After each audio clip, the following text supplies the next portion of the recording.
Meron na pala siyang nakabaon na rebar cage. Dito naman, syempre, silipin din natin kung meron ng rebar cage na naka-install. Meron na rin, lalim lalim, meron na rin naka-install diyan. At nandito yung mga masipag nating mga workers ng Dumduma Construction ng Trading Corporation. Ito yung shoulder niya sa kanan, mga sikap. Ito yung off-ramp sa baba, on-ramp naman sa taas. Pansin natin itong mabababang mga rebar cage na to. Ito yung off-ramp, patungo yan dun sa may gasolinahan.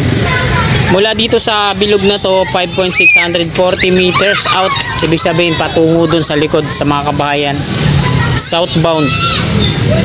Yan, Pier 85. Dito yun, 5.640 meters. Ayan, meron dito. Ito.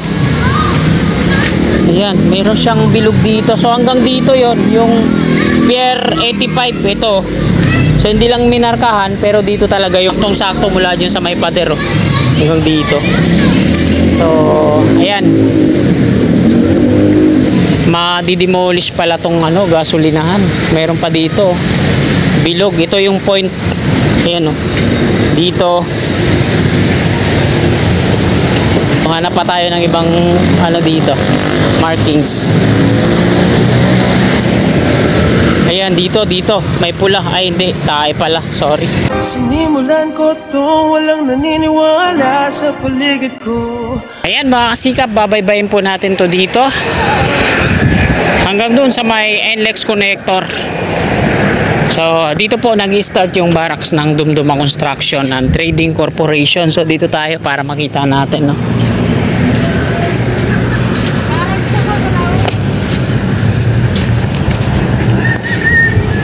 Yan yung gilid ng Pasig River. So dito yan sa gilid naghanap ako ng markings kung meron dito sa part na to. Ayan, parang may bilog dyan So, hindi naman siguro yan. Ayan, may mga markings dito 17.5. Ayan, mayroon daming mga markings dito. Ito din 69.C1. So dito sa loob kaya. Ayan. So wala akong nakikitang mga markings dyan.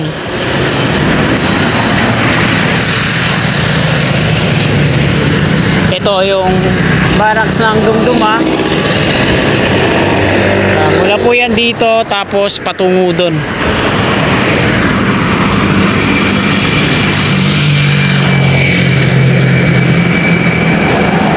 Ang daming marking. 16.50.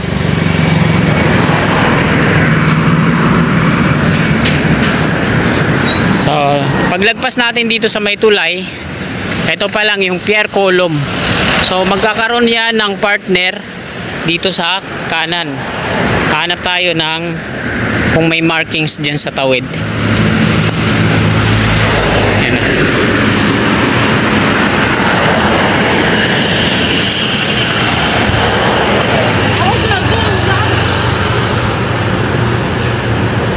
Kala ko nagkaroon ng soil testing dun.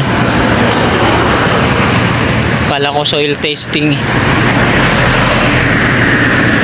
Ayan ito yung unang pier column ng Dumduma dito sa tawid ng Padre Jacinto Zamora Bridge.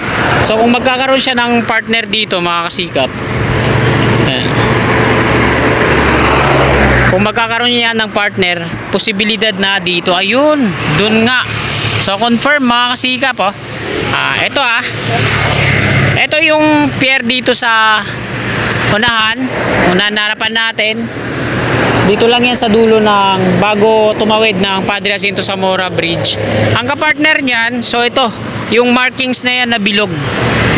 Ayan kita nyo ba? Kita nyo ba mga kasikap? Ayan yung meron, ayun sa dulo na yan Ayan, meron siyang malaking bilog. So dyan sila magdi-drill. Buti na lang walang nakatira dito sa gilid kasi karamihan ng mga ganito tinitira ng mga dwellers So wala naman, may mga basura pero walang nakatira. Ayan may markings doon.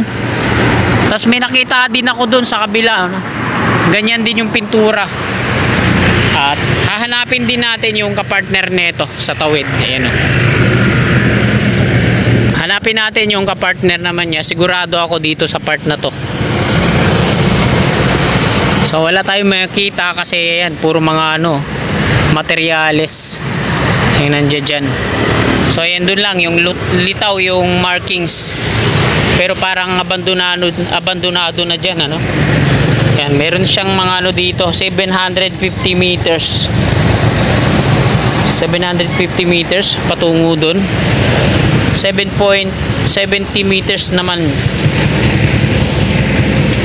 ayan o, dito 6.7 meters. Ang dami, no? Baka ito kasi tingnan nyo, may bilog dito, tapos 72.2, baka dun yun. So esensya na, hindi ako marunong magbasa ng mga markings na yan. TP3 plus 6.30 meters nakalagay dyan. Tapos meron ding circle dito, no? 72C2 9.4 meters. So ang ibig sabihin na ito, mula dito sa ano na to, may arrow siya pa ganun, bibilang tayo ng 9.4 meters. So doon ang magiging ano niya. Nandiyan kasi yung kabahayan na yan, kaya hindi clear. Kaya isa lang yung nakita na natin na clear, nandun na markings na bilog. Ayan o.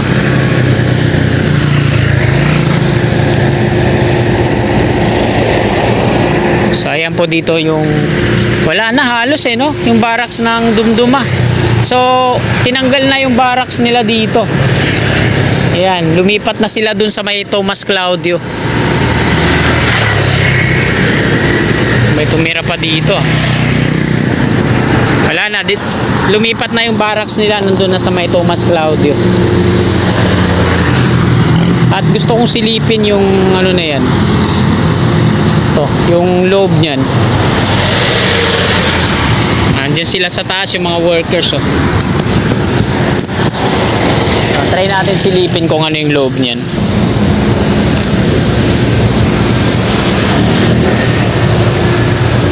Meron na pala siyang nakabound na ano, rebar cage.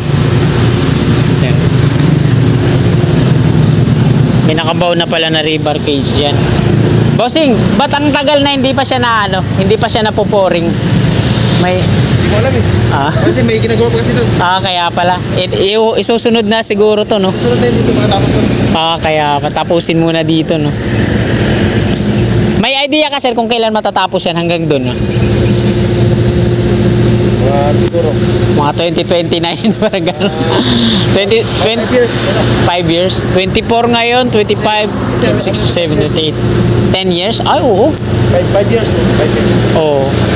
2029 nga. Sige, sir, salamat.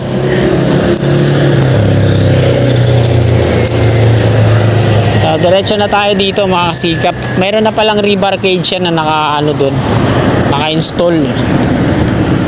Ito, ang laki ng steel casing na to, no?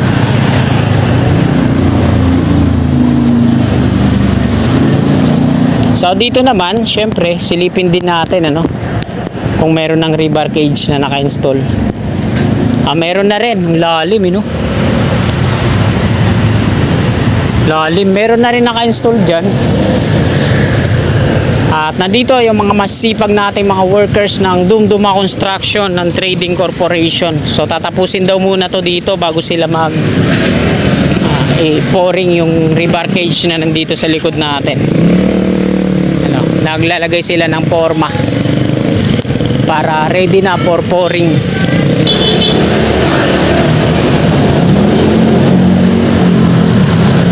Yan, may nag-aalalay sa kanila dito na mobile crane. Ayan o. Ito yung mga shoring jack, yung malalaki na to, yung adjust, no? Yan yung mga ginagamit nila sa pagre-rebar, yung mga steel bar na yan. At dito naman, kakaroon na sila ng progress para sa mga pier column dito kabilaan. Lalagyan na nila ng ano, ay sinisiksik yung rebar.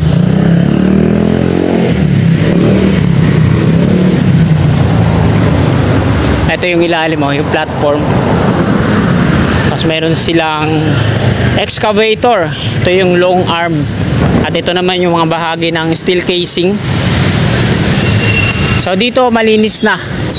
Yan. Bali yung pag nagkaroon siya ng viaduct dyan, tatama sa bubong ng Buddhist Chuchi na to, no?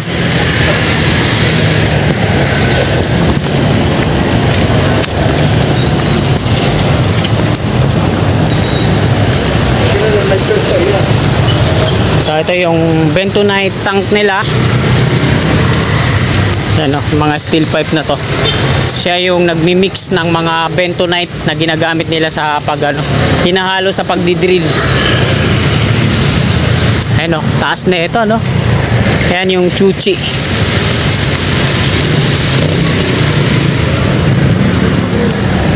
Ayan naman yung Barangay Development Center. So ito yung shoulder niya sa kanan, mga sikap. Ito yung off-ramp sa baba, on-ramp naman sa taas. So ito naman yung southbound patungo doon, yung sa mataas na pier ng NLEX connector. Tapos ito naman sa northbound, ayan yung nasa baba. So southbound sa taas. May bakod na ang NCR dyan sa may Maui Oasis Tunnel. At ayan, parang may mga naliligo dyan, ano. May mga bata na rin ako na sinaway dito, pero ito, naliligo na naman sila dito.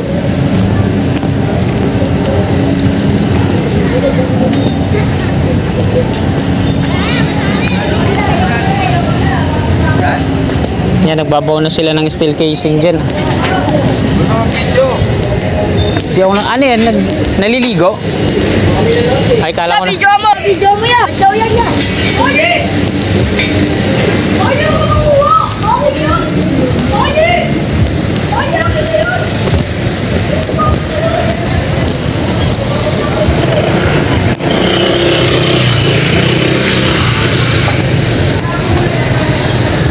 So nandito na tayo mga kasikap.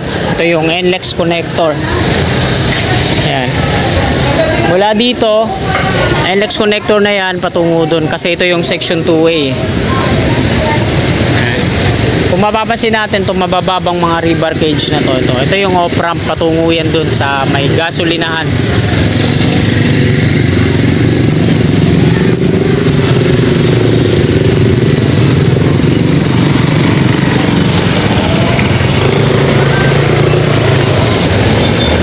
So ayan naman yung rebar cage na yun. Ayan yung on-ramp patungo doon. Patungo yan doon sa kabahayan. On-ramp to south yan.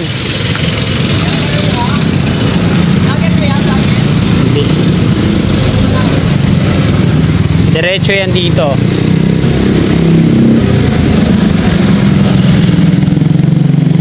Ito yung hilera ng mga pier niya patungo dito sa dulo. Off-ramp po yan, no?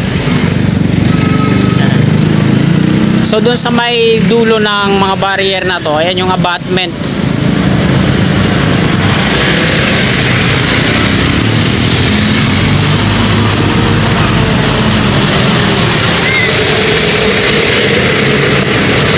Abutment na yan patungo dito.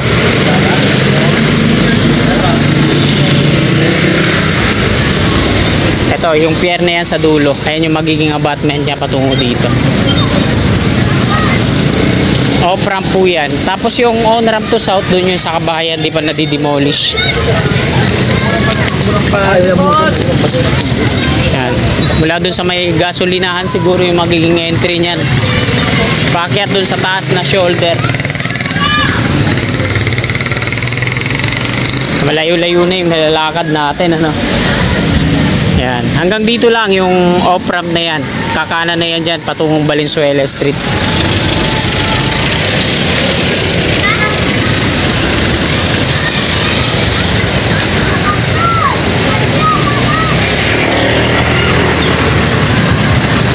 Sa ngayon, ginawa muna nilang parking.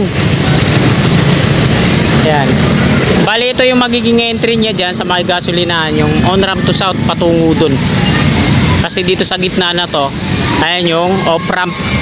Galing naman dun sa ilalim na shoulder, hanay ng on-ramp.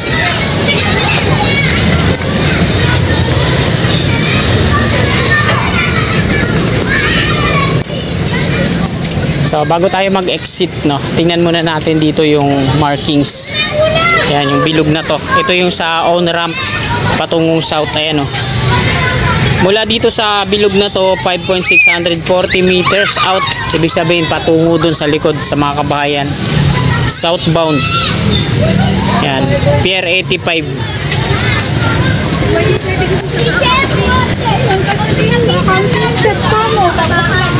Dito yun, 5.640 meters. So hanggang dito yun. Dito yung magiging entry patungo dun.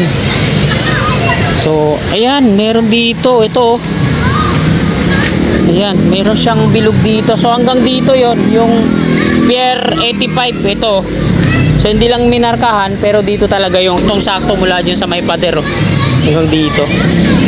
So ayan, madidemolish pala tong ano, gasolinahan. Meron pa dito bilog. Ito yung point.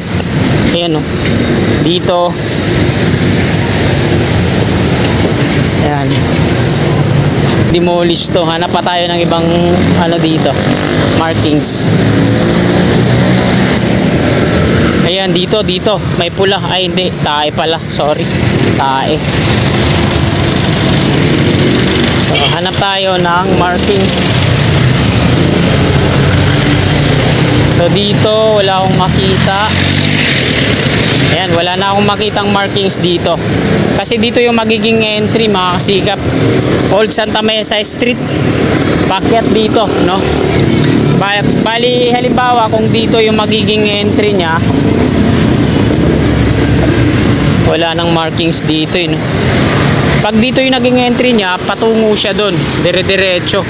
Kasi andyan yung mga markings na pula patungo doon. So, hindi makakaligtas yung ano, yung gasolinahan. Yan. So, ayan mga kasikap. Nandito na po tayo sa may Old Santa Mesa Street at dito na po nagtatapos tong video na to. Marami pong salamat sa patuloy nyo suporta kay Kasigap Channel. Ayan, palike na lang po at pasubscribe sa mga gusto lang. Wala po itong pilitan. Maraming salamat mga kasigap. Lagi po tayo mag-iingat. God bless po sa ating lahat.